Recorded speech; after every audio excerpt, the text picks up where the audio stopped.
ಮಹಿಳೆಯರೇ ಹಾಗೂ ಹದಿಹರಿಯದ ಹುಡುಗಿಯರೇ ಯುವತಿಯರೇ ಸ್ವಲ್ಪ ಈ ಕಡೆ ಗಮನ ಕೊಡಿ. ನೀವು ಎಲ್ಲೋ ಟ್ರಾವೆಲ್ಗೆ ಹೋಗ್ತೀರಾ ಅಥವಾ ಪ್ರವಾಸ ಮಾಡೋದಕ್ಕೆ ಹೋಗ್ತೀರಾ, ಚಾರಣಗಳಿಗೆ ಅಂತ ಹೋಗ್ತೀರಾ, ಟ್ರಿಪ್ಗಳಿಗೆ ಅಂತ ಹೋಗ್ತೀರಾ. ಎಷ್ಟೋ ಕಡೆಗಳಲ್ಲಿ ನೀವು ಬಸ್ ಸ್ಟ್ಯಾಂಡ್ನಲ್ಲಿ ಸ್ನಾನಗೃಹಗಳು, ಶೌಚಾಲಯಗಳ ಬಳಿ ಉಪಯೋಗ ಮಾಡೋದಕ್ಕೆ ಹೋಗ್ತೀರಿ, ಅಥವಾ ರೆಸ್ಟೋರೆಂಟ್ಗಳಲ್ಲಿ ರೂಮ್ಗಳನ್ನ ಮಾಡ್ತೀರಿ, ಅಥವಾ ರೈಲ್ವೆ ಸ್ಟೇಷನ್ಗಳಲ್ಲಿ ಇರ್ತಕ್ಕಂತಹ ಸ್ನಾನಗೃಹಗಳನ್ನು, ಬಾತ್ರೂಮ್ಗಳನ್ನು ಬಳಸ್ತೀರಿ. ತುರ್ತು ಸಂದರ್ಭಕ್ಕೋಸ್ಕರ ಇಂತಹದ್ಗಳನ್ನ ಬಳಸುವುದಂತೂ ಸಾಮಾನ್ಯ. ಆದರೆ ಇವತ್ತು ಎಷ್ಟೋ ಜನ ಏನು ಮಾಡ್ತಾ ಇದ್ದಾರೆ ಅಂತ ಹೇಳಿದ್ರೆ, ತಮ್ಮ ಮಾನ ಮರ್ಯಾದೆಗಳನ್ನ ಕಳೆದುಕೊಳ್ಳುವಂತಹ ಹಂತಕ್ಕೂ ಕೂಡ ಬಂದಿದ್ದಾರೆ. ಇಂತಹ ಉದಾಹರಣೆಗಳು ಅಥವಾ ಪ್ರಕರಣಗಳು ಎಷ್ಟೋ ಕಡೆ ನಡೆದಿದೆ.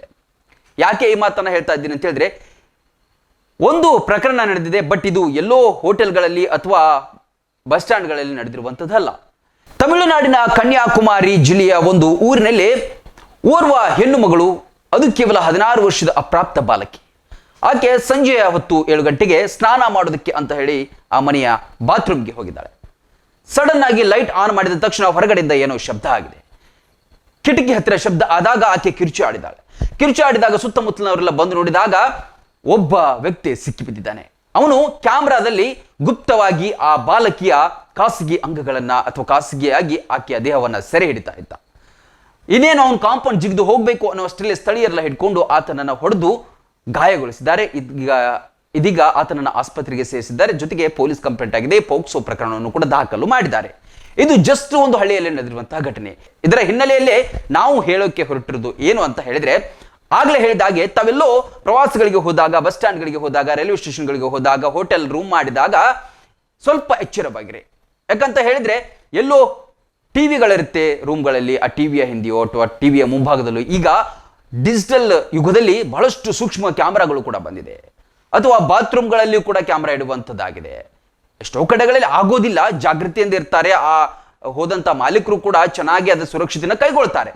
ಯಾರಿಗ್ ಗೊತ್ತು, ಹೇಳೋದಕ್ಕಾಗೋದಿಲ್ಲ. ಯಾರೋ ಕಸ್ಟಮರ್ಸ್ ಇನ್ನೊಬ್ರು ಬರ್ತಾರೆ, ಇನ್ನೊಬ್ರು ಹೋಗ್ತಾ ಇರ್ತಾರೆ. ಅಂತ ಸಂದರ್ಭದಲ್ಲಿ ದುಷ್ಕರ್ಮಿಗಳು ಇದ್ದೇ ಇರ್ತಾರೆ. ಹಾಗಾಗಿ ದಯಮಾಡಿ ಹುಡುಗಿಯರು ಅಥವಾ ಮಹಿಳೆಯರು ಸ್ವಲ್ಪ ತಮ್ಮ ಎಚ್ಚರದಲ್ಲಿ ತಾವಿರಿ. ಯಾಕಂತ ಹೇಳಿದ್ರೆ ಒಂದ್ಸಲ ಏನಾದರೂ ವಿಡಿಯೋಗಳನ್ನ ಮಾಡಿ ಅದನ್ನು ಶೇರ್ ಮಾಡೋದು ಅಥವಾ ಬ್ಲ್ಯಾಕ್ ಮೇಲ್ ಮಾಡೋದು ಮಾಡಿದ್ರೆ ಒಂದೊಂದ್ಸಲ ಧೈರ್ಯ ಮಾಡಿದಂಥ ಹೆಣ್ಮಕ್ಳು ಕಂಪ್ಲೇಂಟ್ ಅನ್ನು ಕೊಡೋದಕ್ಕೆ ಹೋಗ್ತಾರೆ. ಎಷ್ಟೋ ಕಡೆಗಳಲ್ಲಿ ಹೆಣ್ಮಕ್ಳು ಏನಂತಾರೆ, ಮಾನ ಮರ್ಯಾದೆಗೆ ಅಂಜಿ ಅವರು ಹಾಕುವಂತಹ ಬೇಡಿಕೆಗಳಿಗೆ ಒಪ್ಪುವಂತಹ ಪ್ರಸಂಗಗಳು ಇರುತ್ತೆ. ಅದಕ್ಕೋಸ್ಕರವೇ ಸ್ವಲ್ಪ ನಿಮ್ಮ ಎಚ್ಚರಿಕೆಯಲ್ಲಿ ನೀವು ಇರಿ ಅಂತ ಹೇಳುವ ಪ್ರಯತ್ನ ಇದಾಗಿತ್ತು. ಗ್ರಾಮೀಣ ಭಾಗದ ಮಕ್ಕಳ ಭವಿಷ್ಯ ನಿರ್ಮಾಣಕ್ಕೆ ಸದಾ ಸಿದ್ಧವಾಗಿದೆ K R Lakkam memorial CBSE school. ಕಳೆದ 12 ವರ್ಷಗಳಿಂದ ಸಾವಿರಾರು ಮಕ್ಕಳ ಬಾಳಿಗೆ ಬೆಳಕಾಗಿದೆ. I'm proud to see that KR Lakkam Memorial CBSE School is providing quality education with excellent teaching, discipline and modern facilities. ಪರಿಣಾಮಕಾರಿ ಕಲಿಕೆಗಾಗಿ ವಿಶಾಲವಾದ ತರಗತಿಗಳು, ನುರಿತ ಬೋಧಕರು, ಹೈಟೆಕ್ ಲೈಬ್ರರಿ, ಪ್ರಯೋಗಾಲಯಗಳು, ಶಾಲಾ ವಾಹನಗಳು ಲಭ್ಯವಿದೆ. ಪ್ರತಿ ವರ್ಷ 100ರಷ್ಟು ಫಲಿತಾಂಶ ದಾಖಲಿಸಿದ ಹೆಗ್ಗಳಿಕೆ ನಮ್ಮದು. Our school focuses on academic excellence along with personality development, spoken English, sports and competitive exams. ಪಠ್ಯೇತರ ಚಟುವಟಿಕೆಗಳಾದ ಕ್ರೀಡೆ ಮತ್ತು ಸಾಂಸ್ಕೃತಿಕ ಕಾರ್ಯಕ್ರಮಗಳಿಗೂ ಒತ್ತು ನೀಡಲಾಗುತ್ತೆ. ಆರೋಗ್ಯದ ಕಾಳಜಿಗಾಗಿ ಪ್ರತ್ಯೇಕ ಕೊಠಡಿಗಳಿವೆ. 5ರಿಂದ 10ನೇ ತರಗತಿ ತನಕ ಬಾಲಕರ ಹಾಸ್ಟೆಲ್ ಸೌಲಭ್ಯವಿದೆ. Admissions are open for the academic year 2026-27. I request all the parents to take admission. ಸ್ಪರ್ಧಾತ್ಮಕ ಪರೀಕ್ಷೆಗಳಿಗೂ ವಿಶೇಷ ತರಬೇತಿ ಕೊಡಲಾಗುತ್ತೆ. ಈಗಾಗಲೇ ಅಡ್ಮಿಷನ್ ಆರಂಭವಾಗಿವೆ. ಉಜ್ವಲ ಭವಿಷ್ಯಕ್ಕಾಗಿ ನಿಮ್ಮ ಆಯ್ಕೆ ಆಗಿರಲಿ ಕೆಆರ್ ಲಕ್ಕಂ ವಿದ್ಯಾಸಂಸ್ಥೆ.